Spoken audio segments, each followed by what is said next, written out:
오늘 본문의 배경이 되는 사도행전 2장은 중요한 두 가지 사건이 있습니다. 첫 번째 사건은 오순절 성령 강림 사건입니다. 오순절 성령 강림 사건.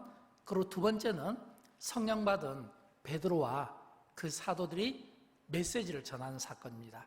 근데 이 메시지를 전할 때 흥미롭습니다. 왜냐하면 사도행전 2장 14절에 이렇게 기록되어 있기 때문입니다.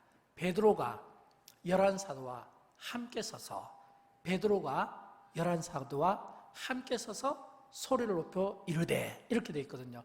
이 말은 베드로가 설교할 때 곁에 사도들이 함께 있었다는 거예요. 함께 공동체를 이루고 함께 메시지를 증거했다라는 것을 보게 됩니다. 그런데 계속해서 또 이 사도행전을 읽어내려가면 이 베드로와 11사도가 소리 높여 외칠 때 들었던 사람들의 반응이 나오는데 이 반응이 또 놀랍습니다. 왜냐하면 그들이 마음의 찔림을 받았다. 이 말은 회개가 이루어졌다, 이런 뜻이거든요. 사도행전 2장 37절, 38절 말씀 같이 읽어보도록 할까요? 그들이 이 말을 듣고 마음에 찔려 베드로와 다른 사도들에게 물어 이르되, 형제들아, 우리가 어찌할꼬 하거늘 너희가 회개하여 각각 예수 그리스도의 이름으로 세례를 받고 제사함을 받으라. 그리하면 성령의 선물을 받으리니. 아멘.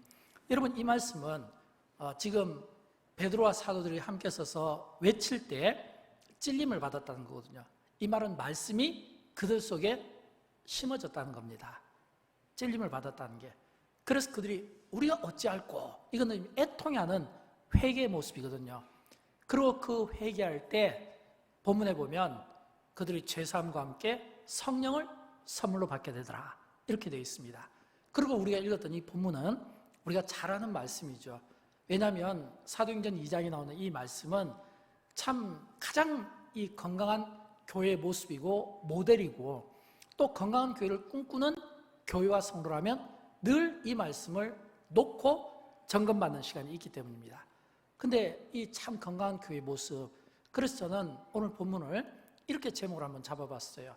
하나님이 기뻐하시는 건강한 공동체, 하나님이 기뻐하시는 성령 충만한 공동체의 모습은 바로 이런 모습이구나. 그러면서 제가 이 가운데 두 가지를 추려서 여러분에게 좀 말씀을 드리고 싶은데, 오늘 본문에 기록된 하나님이 기뻐하시는 성령 충만한 공동체의 모습에서 하나님이 찾으시는 예배자가 있었다, 예배자가 있었다는 것을 말씀드리고 싶어요. 어제부터 이제 우리 유아 유치부 여름 성경학교가 있었습니다. 제가 이 유치부 여름 성경학교를 뒤에서 이렇게 참관하면서 참 몇 가지 인상 깊은 내용들을 보게 되었어요. 그 중에 인상 깊은 내용 가운데 첫 번째는 이 아이들의 예배 드리는 모습이었습니다. 사실 목사 입장에서 담임 목회하면서 이 아이들과 함께 예배 드릴 수 있는 기회가 없습니다. 딱 1년에 한 번 여름 성경학교 그 모습이거든요. 그런데 그 여름 성경학교 그 아이들이 예배 드릴 때 제가 생각할 때는 아이들이 너무 어리니까 말도 안 듣고 막 움직일 것 같은데, 의외로 아이들이 마스크도 잘 쓰고 또 거리도 유지하면서 또 아이들이 예배 드리고 이 고사리 같은 손을 모으고 기도하고 무릎 꿇는 이 모습에서 제가 굉장히 강한 인상을 받은 겁니다. 나는 예배자, 나는 예배자, 하나님이 찾으시는 예배자, 이 찬양과 함께 율동하고 또 목사님의 말씀을 받고 또 기도하는 그 모습이 너무 아름다워 보였기 때문이에요. 때묻지 않은 순수함, 이런 모습이 있잖아요. 하나님이 그런 아이들의 예배하는 그 모습을 보면서 얼마나 기뻐하실까, 이런 생각들을 가져보게 된 겁니다. 그러면서 제가 다시 본문을 묵상해 보았어요. 특별히 46절 말씀을 묵상해 보았습니다. 이 46절에 보면 날마다 마음을 같이하여 성전에 모이기를 힘쓰고, 날마다 이렇게 되어 있거든요. 이 날마다가 참 중요한 것 같아요. 왜냐하면 이 날마다는 의식하는 거거든요. 날마다 무엇을 의식하냐면 우리가 성전에 가서 예배를 드려야지, 이런 이 날마다에 의식하는 게 있더라는 거예요. 저는 그런 의미에서 이 날마다는 하나님을 의식하는 이 성도들의 모습이라고 생각합니다. 예를 들어서 여러분, 우리가 아침에 일어나서 아침에 기도해야지, 또는 아침에 큐티해야지, 또는 새벽 기도 가야지, 또는 날마다 밤이 되면 나 저녁에 기도 모임 가야지, 이런 거 있잖아요. 이 날마다는 이 성도들의 의식 속에서 내가 날마다 어떤 일을 해야 된다고 하는, 다시 말하면 우리의 몸이 마음의 영향을 받아서 몸이 움직이는 것을 말하거든요. 이게 날마다인 것입니다. 여러분, 초대교회 성도들이 날마다 마음을 같이 했다, 이 이야기는 이미 그들의 몸이 마음의 영향을 받았다는 겁니다. 그들의 몸이 마음의 영향을, 마음이 어떤 영향요? 성령으로 충만한 그들의 마음이 성경 가는 것을 기뻐했다, 이거예요. 하나님 앞에 예배드리는 것을 기뻐했다는 겁니다. 이 말은 그들의 마음이 하나님의 것으로 채워지니까 몸이 자연스럽게 성전을 향하게 되더라고 하는 겁니다. 여러분, 제가 이 말씀을 드리는 것은 우리가 교회 올 때 몸과 마음이 따로 올 때가 있잖아요. 예를 들어서 몸은 분명히 교회를 왔는데 마음은 다른 곳에 생각에 기울일 수도 있고, 또는 이 마음이 또 다른 곳에 있는데 또 몸이 또 교회 안에 올 수도 있고, 이 마음과 몸이 같아지지 못하고 서로 다른 방향으로, 마음은 분명 하나님 앞에 예배를 드리는 것 같은데 몸이 다른 데가 있다든지, 아니면 몸은 교회에 와 있는데 마음이 다른 곳에 가 있다든지, 이게 마음과 몸 따로 예배 아니겠습니까? 그런데 실제로 성령 충만 이전에 이 제자들의 모습을 보면 그런 예배가 있었던 것 같아요.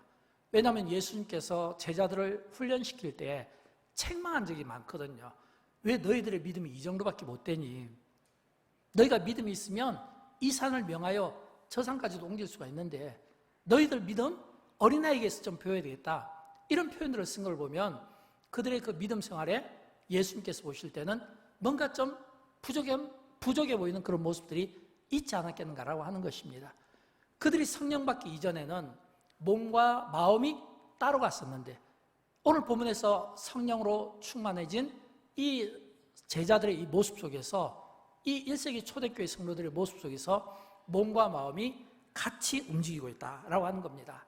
사랑하는 여러분, 우리가 하나님을 믿는다고 하지만 그러나 우리의 몸이 예를 들어서 육체를 원하면, 또는 육체의 소욕을 원하면 어떻게 될까요? 우리 안에는 어둠으로 가득 찰 수밖에 없는 겁니다.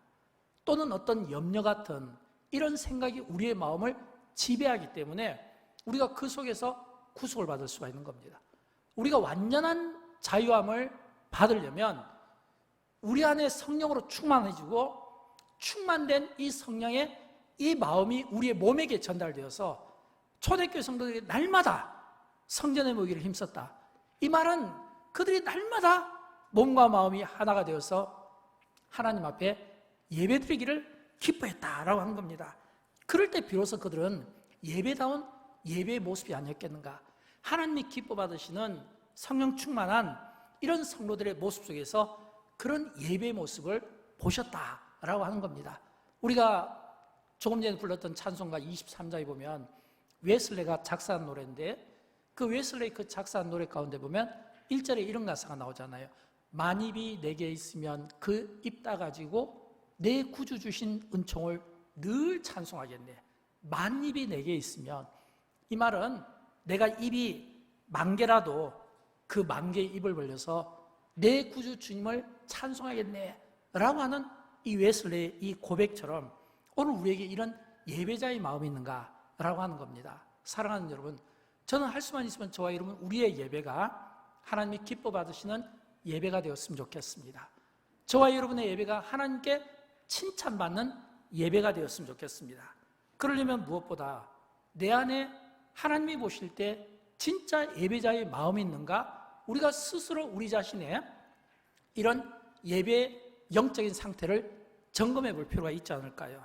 우리가 주일 성수를 잘하고 있는지, 내가 예배 때마다 말씀 받고 기도하고 찬양할 때 내 마음이 주께로 향해 있는지, 또는 내 마음이 하나님으로 인해서 기뻐하고 있는지, 하나님의 임재가 내 가운데 있는지, 내 영혼의 세포가 정말 하나님을 향하여 나의 영혼이 춤을 추고 있는지, 이런 어떤 영적인 상태가 점검이 필요하다는 거예요.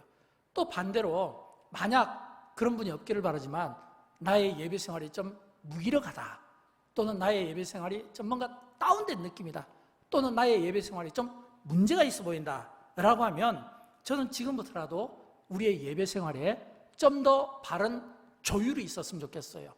제가 어렸을 때부터 기가 따갑게 참 들어왔던 이야기 가운데 하나가 예배였습니다. 예배만 잘 드리면 신앙생활의 방황을 종지부를 찍을 수 있다는 겁니다. 예배만 잘 드리면 신앙생활의 방황을 종지부 찍을 수 있다는 거예요. 인생의 방황을 종지부 찍을 수 있다는 거예요. 어렸을 때부터 기가 따갑게 들어왔던 겁니다. 또 뿐만 아니라 예배만 잘 드리면 내 예배를 통해서 내 안에 있는 어두움들이 사라지게 되고 충만함이 생긴다는 거예요. 다시 말하면 예배를 잘 드리면 내가 영적으로 산다는 겁니다. 그래서 과거 우리 부모님 세대는 예배를 참 많이 강조했던 것은 그 부모님 세대는 그런 생각을 갖고 있었던 것 같아요. 예배를 잘 드리면 예배 속에서 하나님이 만나주셔서 문제도 해결받을 뿐만 아니라 내가 영적으로 살아난다. 영적으로 살아난다. 그래서 예배가 굉장히 소중했고 중요하게 여기면서 예배에 목숨을 걸던 그런 시대가 있었던 것을 기억합니다. 여러분, 예배는 정말 중요합니다. 우리가 우리의 예배 생활을 위해서 우리가 노력해야 되는 것은 예배를 잘 드림으로 말미암아 내가 영적으로 회복하고 살아날 수 있고 인생에 풀지 못할 문제들을 예배를 통해서 풀어나가는 일들이 많이 있기 때문에 그렇습니다. 그래서 저는 신앙생활의 축복을 이렇게 정의를 내리고 싶어요.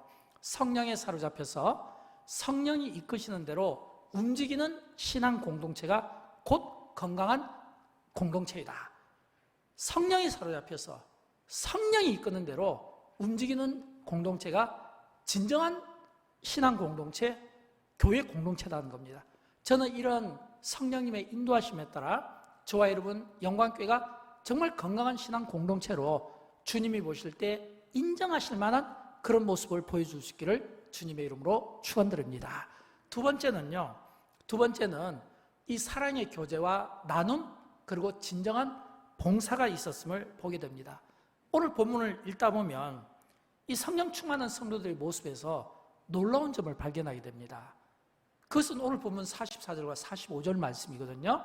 이 말씀에 보면 믿는 사람이 다 함께 있어 모든 물건을 서로 통용하고 또 재산과 소유를 팔아 각 사람의 필요를 따라 나눠주며 라고 있는데, 사실은 이 말씀을 우리가 자주 들었던 말씀이기 때문에 이게 빨리 마음이 와닿지 않을 수 있지만, 그러나 이 말씀을 깊이 묵상하면 우리는 놀래야 돼요. 사실 우리는 이 말씀 앞에서 충격을 받아야 돼요.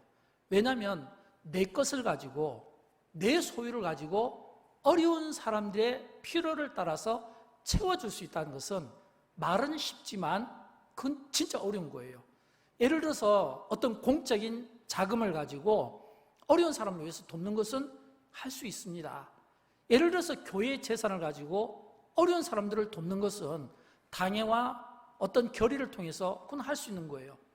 그러나 내 소유를 판다. 내 소유를 판다. 여러분, 내 것, 내 소유, 내가 값지게 여기는 것들을 팔아서 어려운 사람에게 나의 것을 나눠준다. 이거는요, 마음이 부드럽지 않으면 할 수 없는 일이에요. 절대 말같이 쉽지 않다는 것을 우리가 보면서 놀라야 되는 거예요. 근데 초대교회 성도들은 교제가 있었고 나눔이 있었고 그 나눔이 자기 소유를 팔아서 나눠주는 거예요. 또 뿐만 아니라 오늘 본문에 보면 또 중요한 게 그들은 장소를 가리지 않았습니다. 성전에서도 모이기에 힘쓰고 교제에 힘쓰고 나누기를 좋아했으며 또 집에서도 모이기에 힘쓰고 교제하고 또 나누기를 좋아했다 있는 거예요. 어느 곳에든지 주님의 이름으로 그들은 모임에 힘쓰고 모이는 것을 좋아했다. 이게 초대교회 성도들의 모습이었던 것입니다. 저는 신앙생활하면서 저와 여러분 우리 모두가 임마누엘의 하나님을 경험하는 시간들을 많이 가졌으면 좋겠어요. 여러분, 우리가 신앙생활하면서 임마누엘의 하나님을 경험하지 않으면 이론 신앙으로 빠질 수가 있습니다. 여러분, 이론 신앙은 위험합니다. 왜냐하면 우리가 하나님의 말씀을 배우는 것은 중요하지만 배운 만큼 활용하고 배운 만큼 써야 되잖아요. 우리가 하나님의 말씀을 배웠으면 그 배운 대로 우리의 삶에 실천을 해야 되잖아요. 근데 그냥 하나님의 말씀을 지식적으로만 배우면 이건 이론신앙이거든요. 이 이론신앙은 자꾸 판단하게 되고 논쟁하게 되고 따지게 되고, 더 중요한 것은 자꾸 자기가 아는 것을 다른 사람에게 주입시키고 가르치려고 하기 때문에 위험할 수가 있다는 거예요. 아이들도 알아요. 아이들도 부모에게서, 부모의 말로 아이들이 배우는 것이 아니라 부모의 삶으로 아이들이 배운다는 것은 아이들도 아는 거예요. 아이들도 아는 일을 우리가 자꾸 이론신앙을 우리가 배우려고 하는데, 저는 우리가 이론도 참 중요하지만 이론보다 더 중요한 임마누엘의 하나님이 우리의 삶 가운데 날마다 경험되어지는, 우리의 삶이 날마다 성령님의 인도하심 속에 우리의 삶이 살아가고 있다고 하는 이런 거룩한 영적인 고백과 간증들이 저와 여러분의 삶 가운데 많이 나왔으면 좋겠어요. 사랑하는 여러분, 교회는 함께 모여서 교제하고 또 나누는 곳입니다. 그러나 동시에 교회는 함께 모여서 교제하고 나누지만 또 그 받은 은혜를 밖으로 흘려보내는 일을 해야 되는 거예요. 이 흘려보낸다는 이 이야기가 오늘 본문에 보면 각 사람의 필요를 따라 나눠주고 그랬잖아요. 그럼 각 사람의 필요를 따라서 나눠주는 일을 위해서 때로는 말씀이 필요하면 말씀을 전하기도 하고, 기도가 필요한 사람이 있으면 기도도 또 가서 해드리고, 또 물질이 필요한 사람이 있으면 또 주기도 하고, 이건 뭐냐면 봉사잖아요. 교회는 은혜 공동체, 교제 공동체 못지않게 또 중요한 것은 봉사 공동체가 된다. 그리고 이 초대교회는 이런 거룩한 일들이 전부 자발적으로 이루어졌다는 겁니다. 성령 충만한 사람들에게서 보여지는 모습이 바로 이렇다는 거예요. 초대 1세기 그 그리스도인들의 삶은 지금 우리와는 다릅니다. 우리가 코로나 바이러스로 인해서 생활의 어려움을 겪고, 경제적인 어려움을 겪고, 질병에 대한 어려움을 겪고, 사람에 대한 경계심이 생기지만, 그러나 이것이 지금부터 2000년 전 1세기 초대교회 성도들에게 비할 수 있겠습니까? 우리가 사람에 대해서 경계심을 갖는 것은 전염병에 대한 경계심이에요. 그러나 1세기 그리스도인들은 그들이 복음을 전하고 예수를 믿는다는 이 이유 때문에 이게 신고의 대상이 되는 겁니다. 잡혀가면 곤욕을 치르게 되어 있는 거예요. 때로는 감금당하기도 하고, 때로는 순교까지 할 수 있는, 또 뿐만 아니라 그 당시 이 1세기 교인들은 굉장히 고난이 많았어요. 우리 같은 이런 고난이 아니라 진짜 몸으로 느껴지고 마음으로 느껴지고 진짜 고난을 몸소 겪어야 했던 그 시대에 가장 그들에게 고통받는 것은 물질의 문제 아니었겠습니까?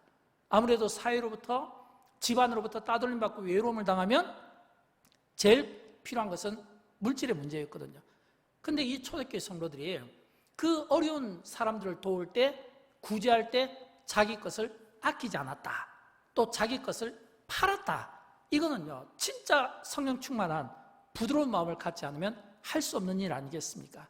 또 뿐만 아니라 상처받는 사람들이 많았겠죠. 왜냐하면 고난받으니까 그 고난이 마음마다 상처들을 주지 않겠습니까? 근데 그 상처받은 사람들을 하나님의 그 사랑의 마음으로 따뜻하게 품어주고, 또 그들을 위로하고 또 격려하는 이런 사랑과 이런 어떤 따뜻한 이 공동체를 만들어 나갔다는 겁니다. 또 분쟁도 있었겠죠. 다툼도 있었겠죠. 그런 분쟁과 다툼이 있을 때는 또 이 초대교회 성도들이 스펀지처럼 흡입력을 가지고 그들의 그 아픔을 품어주고 도와주려고 하는 마음들이 있었던 거예요. 그러니까 이 1세기 초대교회가 인정을 안 받을래 안 받을 수가 없는 거예요. 우리가 조금 전에 읽었던 이 본문 내용은 하나님이 보고 싶어하는 건강한 교회 공동체의 모습이고, 하나님이 기뻐하시는 성령 충만한 공동체의 모습이고, 또 이런 성령 충만한 이 공동체의 이 모습이 지역사회로부터 인정을 받는 거예요. 날마다 구원받는 사람이 더하였다라고 되어 있잖아요. 막 한 번에 3,000명씩, 또 한 번에 5,000명씩 막 예수 믿는 이런 구원의 대부흥 역사가 일어날 때 그냥 일어난 것이 아니라 그 중심에는 성령 충만함을 받은 그런 건강한 교회 공동체의 모습이 있었고, 하나님이 찾으시는 예배자들이 있었고, 진정한 교제와 진정한 나눔과 진정한 봉사가 있을 때 가능했다고 하는 것입니다. 저는 그런 의미에서 이런 이 건강한 교회 공동체의 이 모습을 우리가 만들어 갔으면 좋겠어요. 왜냐하면 우리가 이론 신앙이 되지 않기 위해서는 배운 대로 사는 게 중요합니다. 여러분, 많이 배우는 것보다 중요한 것은 배운 대로 실천하는 겁니다. 마음이 이 몸으로 전달될 수 있도록 내가 마음에 받는 은혜가 있고 내가 마음에서 깨달음이 있으면 이 마음이 몸을 통해서 전달이 되어서 구제를 하든 또는 선교를 하든 또는 교육을 하든 또는 봉사를 하든 이게 마음과 몸이 따라가는 것이 아니라 마음이 가는 대로 몸이 함께하는 이런 그 하나된 이 마음을 이 초대교회 성도가 보여준 것처럼 우리가 보여줬으면 좋겠어요. 그래서 저는 여러분에게 도전하고 싶어요. 오늘 이 초대교회의 아름다운 교회 공동체 모습을 세 번째, 우리가 만들어 갑시다. 영광교회가 만들어 갔으면 좋겠어요. 영광교회 이런 성령 충만한 이 성도의 모습을 우리가 교회 안에서부터 밖으로 흘려보냈으면 좋겠어요. 여러분, 우리가 성령 충만한 성도의 삶을 살리면 어떻게 해야 되겠습니까? 우리의 굳은 마음이 제하여지고 부드러운 마음으로 바뀌는 게 중요해요. 이 부드러운 마음은 성령 충만함을 받은 사람들에게서 보여지고 기대되는 마음이기도 합니다. 에스겔서 36장 26절 말씀이잖아요. 우리 같이 한번 읽어보도록 할까요? 새 영을 너희 속에 두고 새 마음을 너희에게 주되 너희 육신에서 굳은 마음을 제거하고 부드러운 마음을 줄 것이며, 그랬잖아요. 여러분, 에스겔서에 나오는 새 영, 이게 뭡니까? 이게 성령이잖아요. 이 성령이 너희 속에 들어가서 너희에게 새 마음이 되어서 굳은 마음을 제거하라는 거예요. 굳은 마음이라는 것은 다친 마음이잖아요. 딱딱한 마음. 이런 마음들은 어떤 마음일까요? 남에 대해서 비판하고 남에 대해서 정죄하고 아니면 자기가 어떤 염려 때문에 그 염려가 스스로 자기의 마음을 물을 탔게 만드는 거예요. 이게 굳은 마음이에요. 근데 이런 마음들이 제해지고 부드러운 마음을 줄 것이며, 그럼 이 부드러운 마음은 그냥 쉽게 이야기하면 이 옥토와 같은 마음이고, 이런 옥토와 같은 마음은 갈라디아서에 나오는 이런 성령의 열매와 관련된 마음 아니겠습니까? 9가지 성령의 열매가 있잖아요. 뭐 사랑, 희락, 화평, 오래 참음, 자비, 양성, 충성, 온유, 절제. 이런 마음들이 부드러운 마음의 대표적인 마음이라는 겁니다. 저는 이런 생각을 해봤어요. 왜 성령께서 우리에게 주시는 마음이 부드러운 마음일까? 또 이 부드러운 마음이 우리에게 필요할까? 왜 성령 충만함이 우리에게 필요할까? 그러면서 제가 이런 생각을 해봤어요. 예를 들면 우리에게 부드러운 마음이 필요한 것은 이런 이유 아닐까요? 처음 신앙생활을 시작하는 사람들이 주로 신앙생활할 때 누구를 볼까요? 자기 주변에 있는 누군가가 자기와 다른 믿음과 열정을 가진 사람들을 보면서 신앙생활을 하지 않겠습니까? 처음 신앙생활을 시작한 사람들은 대부분 다 신앙의 모델이 있어요. 어떤 분에게는 장로님이 될 수도 있고, 어떤 분에게는 권사님이 될 수도 있고, 또 어떤 분에게는 구역장님이 될 수도 있고, 어떤 좋은 믿음 좋은 분들, 그래서 그 좋은 분, 믿음 있는 분들의 열정을 배우고 싶고 믿음을 배우고 싶어서 가까이 다가가는 거예요. 근데 가까이 다가가는데 뜻하지 않는 일을 당하게 되는 겁니다. 그것은 멀리서 보니까 진짜 믿음이 좋은데 가까이 딱 다가가니까 가시가 있는 거예요. 그 가시 때문에 찔리니까 아픕니다. 상처가 생기는 거예요. 여러분, 믿음이 좋다고 해서 신앙생활에 어떤 열정을 가졌다고 해서 반드시 그 마음이 부드러운 건 아니에요. 그래서 우리가 부드러운 마음이 되려면 예수님의 그 십자가의 그 사랑이 우리 안에 있어야 되고, 예수님의 그 십자가의 그 사랑 안에서 우리의 마음이 다듬어지고 조율되어져서 생기는 마음의 결과가 이게 부드러운 마음인 겁니다. 여러분, 예수님께서 우리를 대신하여 십자가에서 피 흘려서 고난받고 죽어주신 것이 우리가 교회에서 가시 그런 노릇하라고 예수님께서 우리에게 죽어주신 것은 아니에요. 예수님께서 우리를 대신해서 피 흘려 죽어주신 것은 우리의 죄성 때문입니다. 자기를 희생해서 우리를 구원해 주고 싶어 했던 거예요. 자신보다 남을 배려하고 따뜻히 아끼는 사랑의 마음, 그 결과 때문이라는 거예요. 근데 대부분 다 우리가 처음 신앙생활 하신 분들이 교회 속에 깊숙이 들어가면 들어갈수록 마치 이 겉에서 봤던 것과 이런 다른 모습 때문에 당황스러운 일을 만나거든요. 그래서 우리에게는 부드러운 마음이 필요한 거예요.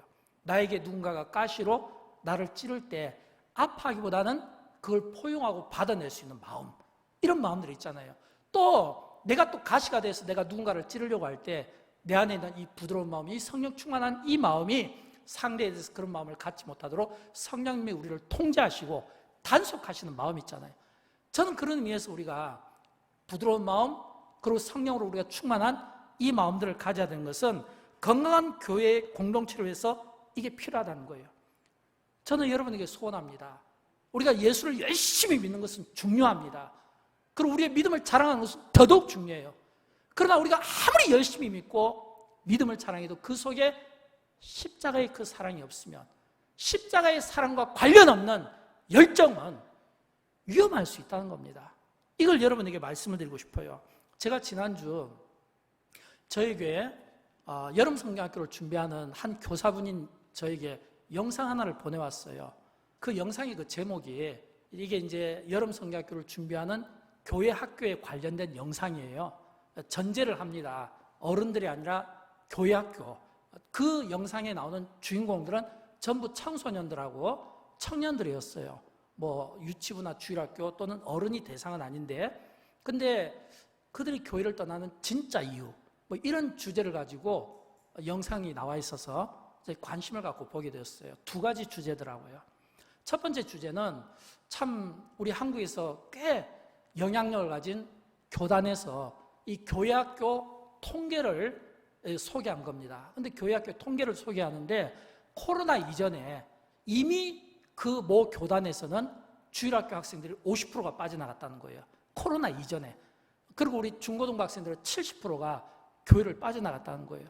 근데 코로나 때문에 그 남은 학생들 가운데 또 50%가 또 빠져나갔다는 겁니다. 상당히 심각한 한국교회의 교회 학교의 현 주소를 본 것 같아서 마음이 참 아팠습니다. 그 다음에 두 번째, 교회를 떠나는 진짜 이유. 이게 이제 청소년들의 이야기예요. 근데 청소년들이 교회를 떠나는 진짜 이유가 뭐냐고 밝히는데, 이 아이들이 처음에 교회를 나갈 때는 다 엄마 손잡고 가고, 교회 가니까 선물 주고, 선생님이 같이 율동하고 또 같이 기도해주고 또 같이 이렇게 돌봐주고, 이렇게 너무 좋았대요. 교회 갈 때는 뭐 좋은 그런 어떤 추억들이 많았는데, 이 학생들이 교회를 떠날 때는 이런 이유 때문이었다는 거예요. 교회만 생각하면 갑자기 화가 난다는 거예요. 교회를 가려고 하면 자꾸 가기 싫어진다는 겁니다. 예배는 좋은데 그 공동체 속에서 갖는 소외감, 그 공동체 속에서 갖는 상처 때문에 그런 거예요. 공동체에 들어가니까 이 교회에서 목사님들은, 교사 선생님들은 설교하고 강의할 때마다 교회는 사랑이 많은 곳입니다. 우리 서로 사랑합시다. 그렇게 이야기를 하는데, 공동체 속에 들어가니까 누구를 험담하고 누구 이야기를 하고 누구를 판단하고 누구를 비평하는 자꾸 남 이야기를 하는 그 모습 속에서 이러다 나도 나중에 혹시 이렇게 사람들의 입에 오르내리겠구나, 이런 어떤 염려들이 안에서 생기게 되면서 사람에 대해서 실망을 하니까 교회를 나가고 싶지 않게 되더라는 거예요. 또 교회를 보니까 이게 청소년인데, 청소년이 이 교회에서 딱 보니까 교회에서 가장 많은 이 이슈가 뭐냐면 서열이더랍니다. 그 다음에 두 번째는 싸움, 그 다음에 세 번째는 계급. 이걸 보면서 꼭 교회가 꼭 세상 같다는 생각을 갖게 되고, 특별히 이 가족 없이 홀로 교회 다니는, 이 부모 없이 다니는, 어제도 보니까 유치부에 2명 등록했더라고요. 여름 성경학교 때. 원래 그게 가장 건강한 정상적인 모습이잖아요. 그러나 유치부 아이들이 교회를 등록할 때는 부모의 동의가 필요하고 부모님이 함께 데려왔겠죠. 그러나 주일학교 학생들부터는 스스로 올 수 있잖아요.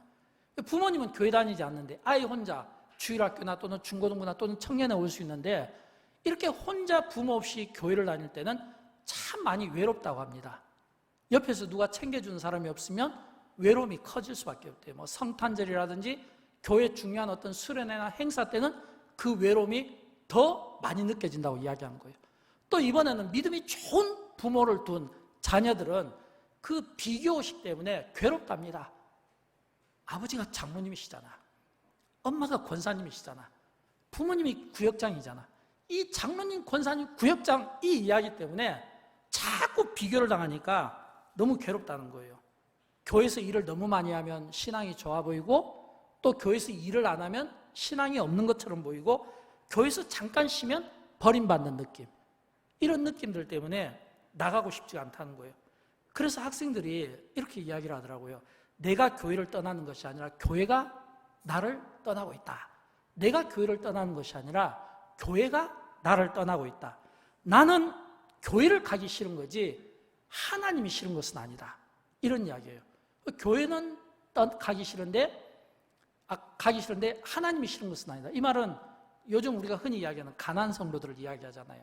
하나님은 싫지 않은데 교회가 싫고 사람이 싫으니까 나가기 싫다는 이런 가슴 아픈 이야기였습니다. 사랑하는 여러분, 물론 제가 그 영상을 보면서 그게 모든 한국교회 모든 교회에 적용된다고 생각하지는 않습니다.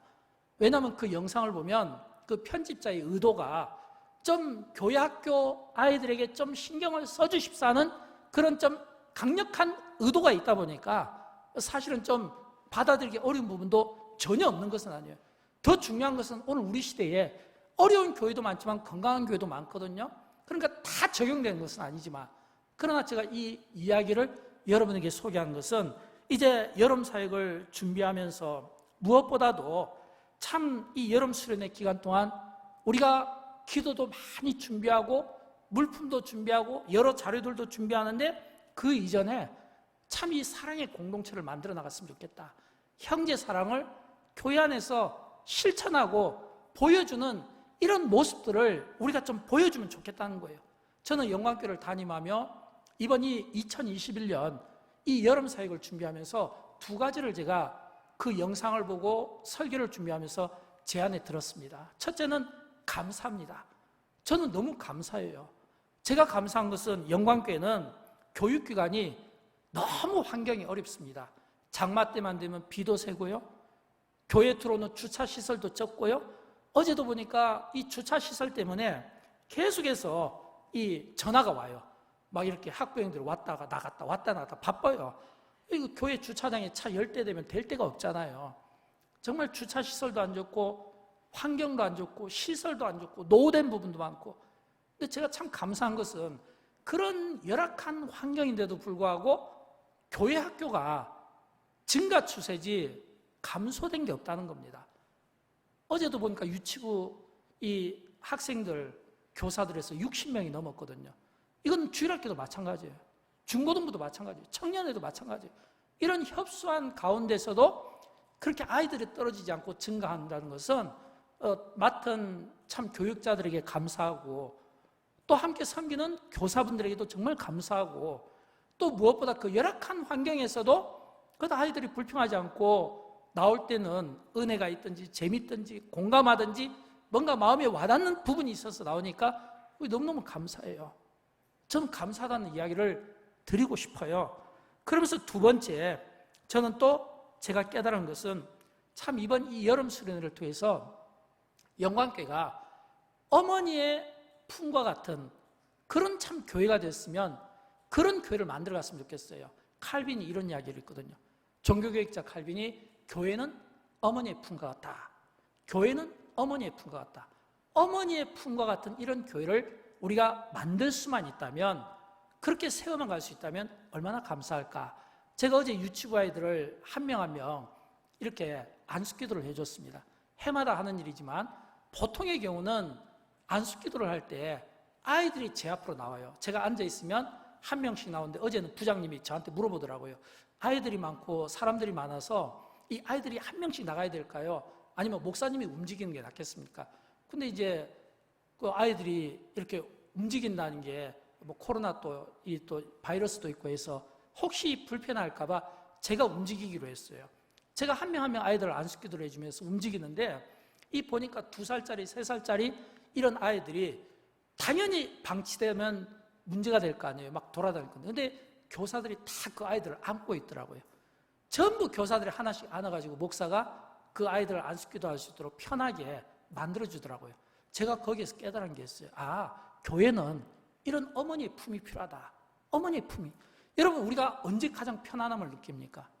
어머니의 품에 있을 때 가장 편안합니다. 어머니의 품에 있을 때 가장 안전합니다. 어머니의 품에 있을 때요, 그 엄마의 그 품이 가장 나에게 정서적인 안정감을 주는 겁니다. 그래서 엄마의 품이 너무 좋은 거예요. 근데 교사들이 전부 엄마가 되어주니까 이 참 유치부 이여름 성경학교가 얼마나 참 은혜로워 보이는지 모르겠어요. 이런 것처럼 저는 우리 유치부, 주일학교, 중고등부, 우리 청년의 모든 교육기관과 모든 영광교회 성도들이 한 사람도 소외받는 일이 없었으면 좋겠어요. 모두가 하나님의 사랑과 교육자들의 관심과 성도들의 이 관심과 또 교육기관에서 교사들의 이 관심과 이 사랑이 모두에게 치우침 없이 쏠림 현상 없이 모두에게 골고루 이런 이 사랑들을 나누어줘서 누구 하나 상처받지 않도록 만들어주는 이런 역할들을 교회가 감당했으면 좋겠어요. 사랑하는 여러분, 우리가 코로나 때문에 겪는 그 어려움은 이루 말할 수가 없습니다. 그러나 우리가 그 겪는 것보다 더 큰 어려움은 교회 학교 여름 수련회를 하고 싶고 행사를 하고 싶어도 모이는 학생들이 없어서 행사를 하지 못하는 그런 어려움들을 우리가 보면서 안타깝게 생각을 해야 되는 거예요. 여러분, 그러기 위해서는 무엇보다 우리에게 부드러운 마음이 필요해요. 따뜻한 마음이 필요해요. 부드러운 마음, 따뜻한 마음을 갖기 위해서는 어떻게 해야 될까요? 저는 예수님의 정신으로 돌아가면 된다고 생각합니다. 여러분, 예수님의 정신이 뭡니까? 예수님의 정신은 마태복음 25장 40절에서 탁 정의를 잘해준 것 같아요. 우리 같이 한번 읽어보도록 할까요? 내가 진실로 너희에게 이르노니 너희가 여기 내 형제 중에 지극히 작은 자 하나에게 한 것이 곧 내게 한 것이니라. 지극히 작은 자, 여기에서 이 지극히 작은 자란 여러 해석이 가능합니다. 예를 들어서 우리 교회학교 학생들 가운데 부모 없이 홀로 교회 다니는 아이들이 작은 자가 될 수 있잖아요. 우리가 신경을 많이 써줘야 되는 부분입니다. 또는 교회를 떠나고 싶은 아이들이 될 수 있잖아요. 교회를 떠나고 싶은 아이들, 그건 다 나름대로 상처 때문이거든요. 그 상처를 우리가 보듬어주고 상처되는 말을 하지 않도록 우리가 삼가 조심하는, 노력하는 이 자세가 필요하지 않을까요? 결석한 아이들이 연락 한번 받지 못함으로 자기 존재가 없어진다고 생각하는 그런 염려를 가진 아이들도 있는 겁니다. 근데 제가 이 영상을 보면서 사실은 제가 제일 마음이 아팠던 것은 끝부분이었어요. 끝부분에 이렇게 나와 있더라고요. 교회를 떠난 아이들이 다시 교회를 오고 싶은데 오는 방법을 모른다는 겁니다. 교회를 떠난 청소년들, 청년들이 교회를 떠날 때는 너무 마음이 상해서 떠났겠죠. 근데 그 아이들이 다시 교회를 돌아오려고 하는데 돌아오는 방법을 모른다는 거예요. 여러분, 이 돌아오는 방법을 모르는 이 아이들의 손을 누가 잡아줍니까? 방법을 알고 있는 우리가 그 일을 해야 되지 않을까요? 교회를 떠난 아이들이 다시 교회를 돌아올 수 있도록 하나님의 사랑의 마음으로 기다려주는 마음이 필요합니다. 또 그 상처받은 사람들을 이해하려고 하는 마음이 또 우리에게 필요합니다. 또 길을 모른다면 우리가 그 길을 인도해주고 또 누군가의 손을 붙잡기를 원한다면 또 우리가 그 손을 잡아주어서 떠난 아이들이 다시 교회로 돌아오는 방법을 우리에게 알려줄 수만 있다면, 또 우리 본교회 성도들 가운데도 부모가 믿음이 좋지만 또 그렇지 못한 자녀들이 있을 수 있잖아요. 그런 그 자녀들이 다시 교회로 돌아가는 그 방법을 몰라서 혹시라도 방황하고 있다면 그 방법을 아는 우리가 잡아주는 것, 이게 건강한 교회 공동체. 적어도 1세기 초대교회가 날마다 부흥했다는 것은 이런 건강한 신앙을 가진 성령 충만한 하나님이 기뻐하시는 공동체가 있었다는 거예요. 저는 여러분 도전합니다. 영광교회가 이번 이 교회학교 여름 사역을 앞두고 이런 건강한 교회 공동체를 다시 한번 우리가 꿈꾸고, 이런 건강한 교회 공동체를 머리로만 한 것이 아니라 가슴으로 받아들이고 이 마음이 몸으로 전달되어서, 그래서 이 마음으로 전달된 이 몸이, 몸과 마음이 함께하는, 그래서 정말 연약한 자들을 우리가 품고 그들과 함께 신앙생활할 수 있는 이런 건강한 이 모습들을 우리가 흘려보내야 되지 않겠습니까? 저는 영광교회 때문에 또 사랑의 마음을 가진 여러분 때문에 오늘 우리 주변에 많은 고통받는 분들, 상처받은 분들, 질병으로 고생한 분들, 또는 어떤 이런 인간관계 어떤 불편함 때문에 또 이렇게 교회 나오지 못하고 신음하는 이런 모든 사람들에 대해서 열려있는 이 따뜻한 마음이 있잖아요. 이 마음을 우리가 가져야 되겠습니다. 그런 건강한 교회 공동체를 만들었으면 좋겠어요. 우리 다 함께 일어나실까요? 그래서 이런 교회 되게 하소서. 이 찬양으로 우리가 함께 찬양함으로 주님이 기뻐하시는 건강한 교회 공동체를 세워나갔으면 좋겠습니다.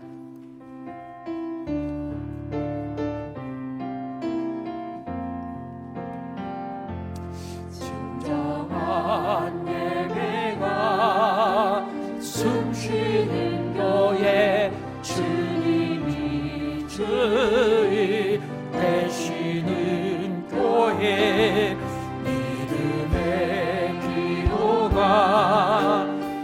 쌓이는 교회 최고의 찬양을 드리는 교회 말씀이 살아 움직이는 교회 성도의 사랑이 넘치는 교회 섬김과 헌신이 기쁨이 되어 열매 맺는 아름다운 교회